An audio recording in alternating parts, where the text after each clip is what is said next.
ಶ್ರೀ ಸುಬ್ರಹ್ಮಣ್ಯ ಕವಚವು ಸರ್ವ ಇಷ್ಟ ಸಾಧಕವು, ಮಂತ್ರಗಳಿಗೆ ಪ್ರಾಣದಂತೆ ಶ್ರೇಷ್ಠವಾದುದು, ಸರ್ವ ವಿದ್ಯೆಗಳಿಗೆ ಕಾರಣವು, ಪಠಣ ಮಾಡಿದರೆ ವ್ಯಾಧಿನಾಶಕವು, ಅಗ್ನಿಪೀಡೆಯನ್ನು ಪರಿಹರಿಸತಕ್ಕದ್ದು, ಪಿಶಾಚ ರೋಗಾದಿ ಪೀಡೆಯನ್ನು ಶಾಂತ ಮಾಡತಕ್ಕದ್ದೂ ಆಗಿದೆ.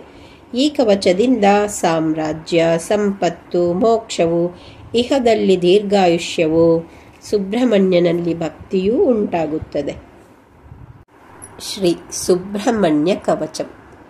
ಸುಬ್ರಹ್ಮಣ್ಯೋಗ್ರತಃ ಪಾತು ಸೇನಾನಿಃ ಪಾತು ಪೃಷ್ಠತಃ, ಗುಹೋ ಮಾಂ ದಕ್ಷಿಣೇ ಪಾತು ವಹ್ನಿಜಃ ಪಾತು ವಾಮತಃ, ಶಿರಃ ಪಾತು ಮಹಾಸೇನಃ ಸ್ಕಂದೋ ರಕ್ಷೇ ಲಲಾಟಕಂ, ನೇತ್ರೇ ಮೇ ದ್ವಾದಶಾಕ್ಷಶ್ಚ ಶ್ರೋತ್ರೇ ರಕ್ಷತು ವಿಶ್ವಭೃತ್, ಮುಖಂ ಮೇ ಷಣ್ಮುಖಃ ಪಾತು ನಾಸಿಕಾಂ ಶಂಕರಾತ್ಮಜಃ, ಓಷ್ಟೋ ವಲ್ಲೀಪತಿಃ ಪಾತು ಜಿಹ್ವಾಂ ಪಾತು ಷಡಾನನಃ, ದೇವಸೇನಾಪತಿರ್ದಂತಾನ್ ಚಿಬುಕಂ ಬಹುಲೋದ್ಭವಃ, ಕಂಠಂ ತಾರಕಜಿತ್ ಪಾತು ಬಾಹೂ ದ್ವಾದಶ ಬಾಹುಕಃ, ಹಸ್ತೌ ಶಕ್ತಿಧರಃ ಪಾತು ವಕ್ಷಃ ಪಾತು ಶರೋದ್ಭವಃ, ಹೃದಯಂ ವಹ್ನಿಭುಃ ಪಾತು ಕುಕ್ಷಿಂ ಪಾತ್ವಾಂಬಿಕಾಸುತಃ, ನಾಭಿಂ ಶಂಭುಸುತಃ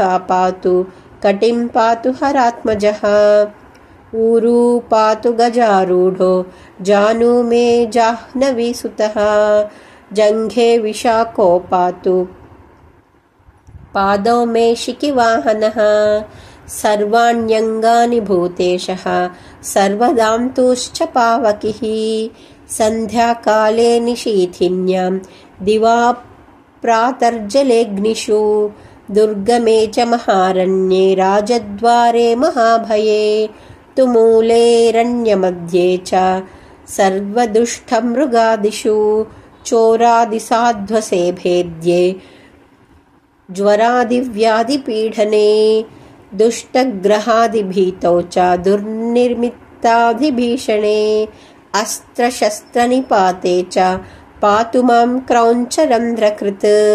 ಯಃ ಸುಬ್ರಹ್ಮಣ್ಯ ಕವಚಂ ಇಷ್ಟಸಿದ್ಧಿಪ್ರದಂ ಪಠೇತ್ ತಸ್ಯ ತಾಪತ್ರಯಂ ನಾಸ್ತಿ ಸತ್ಯಂ ಸತ್ಯಂ ವದಾಮ್ಯಹಂ.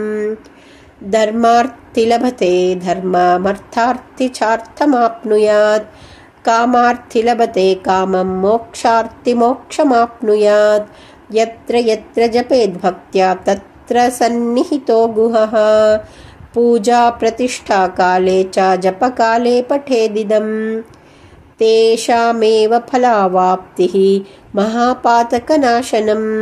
ಯಃ ಪಠೇತ್ ಶೃಣುಯಾದ್ ಭಕ್ತ್ಯಾ ನಿತ್ಯಂ ದೇವಸ್ಯ ಸನ್ನಿಧೌ, ಸರ್ವಾನ್ ಕಾಮಾನಿಹ ಪ್ರಾಪ್ಯ ಸೋಂತೆ ಸ್ಕಂದಪುರಂ ವ್ರಜೇತ್.